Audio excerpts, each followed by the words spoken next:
أعوذ بالله من الشيطان الرجيم. بسم الله الرحمن الرحيم. لقد أخذنا ميثاق بني إسرائيل وأرسلنا إليهم رسلا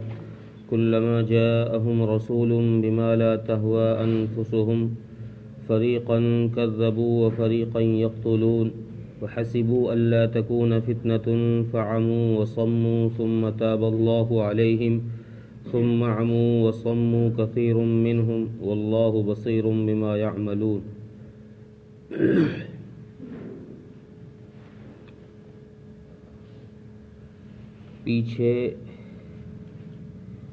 پچھلی آیت میں اللہ تبارک و تعالی نے اہل کتاب کو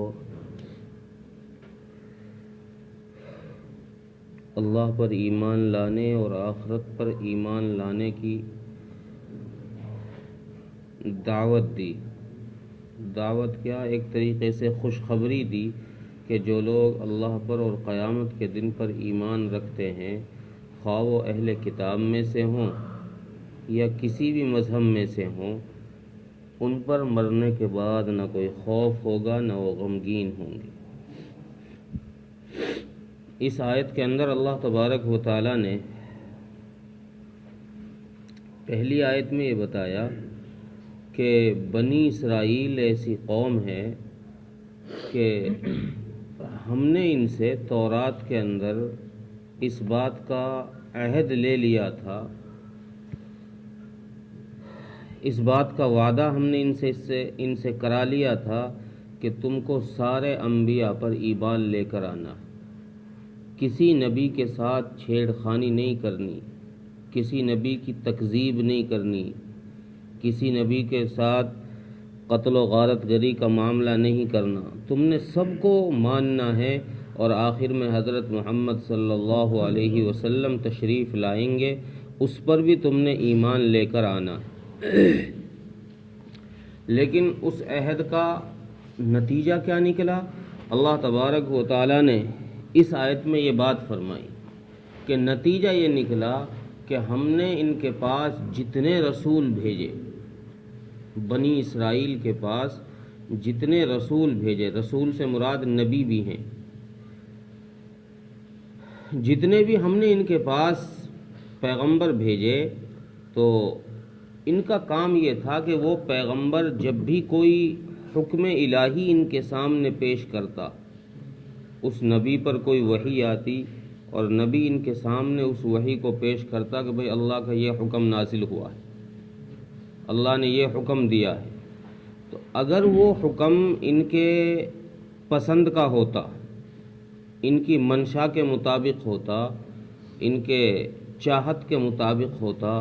تو یہ لوگ اس کو قبول کر لیتے. لیکن جب بھی نبی نے کوئی ایسا حکم پیش کیا جو ان کی منشا کے خلاف تھا، جو ان کے نفس کے خلاف تھا، پسند کی بات نہیں تھی، یوں کہہ لیجئے کہ یہ جب بھی کوئی ایسا حکم نازل ہوا جو ان کی پسند کی بات نہیں تھی، منشا کی بات نہیں تھی، تو انہوں نے اس نبی کو جھٹلایا. کچھ لوگوں کے ساتھ، کچھ انبیاء کے ساتھ تو انہوں نے یہ معاملہ کیا کہ ان کی تکذیب کر کے چھوڑ دیا، یعنی جھوٹا کہہ کے ان کو چھوڑ دیا، آگے کوئی معاملہ نہیں کیا. لیکن کچھ انبیاء کے ساتھ انہوں نے یہاں تک حد پار کی ہے کہ انہوں نے انبیاء کو قتل کر دیا، انبیاء کا انہوں نے قتل کیا ہے، اتنا بڑا جرم کیا ہے انہوں نے. اور اگلی آیت میں پھر اللہ تبارک و تعالی نے، اس آیت میں تو یہ بتایا اللہ نے کہ دیکھو ایمان باللہ کا تو ان کا یہ حال ہے. پچھلی آیت میں چونکہ اللہ پر ایمان لانے کی بات تھی، تو اس آیت میں تو گویا اس طرف اشارہ کیا کہ دیکھو اللہ پر تو ایمان اہل کتاب کا اس حد تک ہے کہ انہوں نے اس کے رسولوں کو ہی قتل کر دیا، اس کے نبیوں کو ہی قتل کر دیا. اگلی آیت میں ایمان بالآخرہ کا تذکرہ کرتے ہوئے ایمان بالآخرہ کی طرف اشارہ کیا ہے کہ دیکھو آخرت پر ان کا یقین کتنا ہے کہ بھئی مرنے کے بعد ہمیں اللہ کے سامنے پیش ہونا ہے، اللہ کے حضور ہمیں جانا ہے اور اللہ ہم سے حساب لے گا. اس کا کتنا یقین ہے؟ اس کا یقین ان کی اس عمل سے پتہ چل جائے گا کہ جب بھی انہوں نے کسی نبی کو قتل کیا یا کسی نبی کو جھوٹا کہا تو اللہ تبارک و تعالی کا دستور یہ ہے کہ اللہ کسی کو گناہ کی سزا فوراً نہیں دیتا۔ ایسا نہیں ہے کہ ادھر گناہ ہوا اور اگلے سیکنڈ میں چاٹا پڑ گیا، اگلے سیکنڈ میں اس کو سزا مل گئی، ایسا نہیں۔ اللہ کے یہاں مہلت دی جاتی ہے انسان کو، اور اس مہلت کے دینے کا مقصد یہ ہوتا ہے کہ ہو سکتا ہے یہ بندہ اس غلطی سے توبہ کر لے، اللہ کی طرف لوٹ آئے، جس گناہ میں یہ پڑ گیا ہے اس سے واپس آ جائے، ڈھیل دینے کا مقصد یہ ہوتا ہے۔ تو بنی اسرائیل نے اتنا بڑا جرم کیا، نبیوں کو قتل کیا، لیکن اللہ تبارک و تعالیٰ نے سزا پھر بھی نہیں دی، پھر بھی ان کو مہلت دے کے رکھی۔ تو یہ اس مہلت کو یہ سمجھ رہے تھے کہ گویا ہم نے جو یہ کام کیا ہے یہ کوئی برا کام نہیں ہے، نبیوں کا قتل کرنا یہ برا کام نہیں ہے۔ اگر برا کام ہوتا تو اللہ ہمیں سزا دیتا، اللہ ہمیں سزا دیتا۔ اب جب انسان کسی کام کے متعلق، کسی عمل کے متعلق یہ خیال کرنے لگ جائے کہ یہ کام غلط نہیں ہے، یہ کام صحیح ہے، اگر غلط ہوتا تو میرا اس میں یہ نقصان ہو جاتا، میرا اس میں یہ نقصان ہو جاتا، اللہ کی طرف سے یہ سزا مل جاتی، یہ سزا مل جاتی، اب مجھے یہ نہیں ہو رہا ہے تو گویا یہ کام میرا غلط نہیں ہے۔ تو پھر انسان اس کام میں اندھا بہرا بن کے لگ جاتا ہے، اندھے بہروں کی طرح۔ یعنی اندھے بہروں سے مراد یہ ہے، ایک کہاوت ہے کہ انسان کو جب کسی کام کی دھن ہو جاتی ہے تو وہ کسی کی طرف نہ دیکھتا ہے نہ کسی کی سنتا ہے، بس وہ اس میں لگا رہتا ہے۔ اس کی طرف اللہ تبارک و تعالیٰ نے اس آیت میں اشارہ کیا ہے کہ ان کو جب سزا نہیں ملی وقتی طور سے، کچھ رعایت اللہ نے دی، تو انہوں نے سمجھا کہ ہمارے اس عمل سے کوئی نقصان نہیں ہو رہا، کوئی بات نہیں، لہذا اس عمل میں جڑے رہو۔ انہوں نے وہ سلسلہ اپنا چالو رکھا، نبیوں کو جھوٹا کہنا، نبیوں کو قتل کرنا، یہ سلسلہ ان کا چلتا رہا۔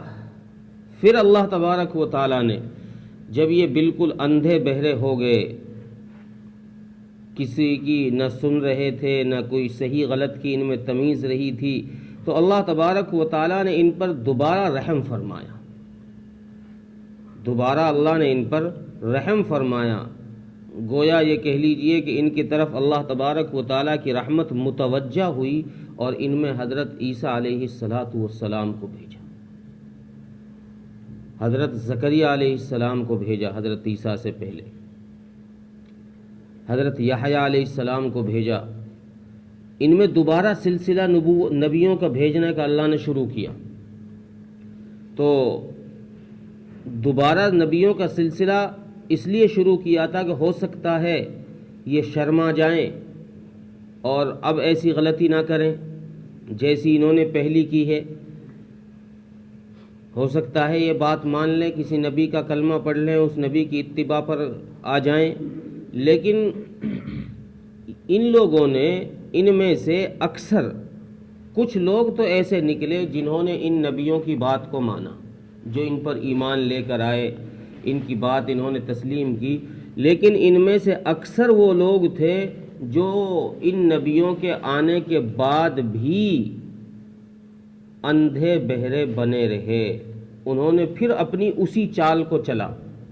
جو پہلے چال چلی تھی کہ نبیوں کو جھوٹا کہنا، نبیوں کو قتل کرنا۔ تو پھر انہوں نے حضرت زکریا اور حضرت یحییٰ علیہ السلام کو جھوٹا کہنا اور قتل کرنے کے در پہ ہو گئے، حتیٰ کہ جب آخر میں حضرت عیسیٰ علیہ السلام کو اللہ نے آخری رسول ان میں بھیجا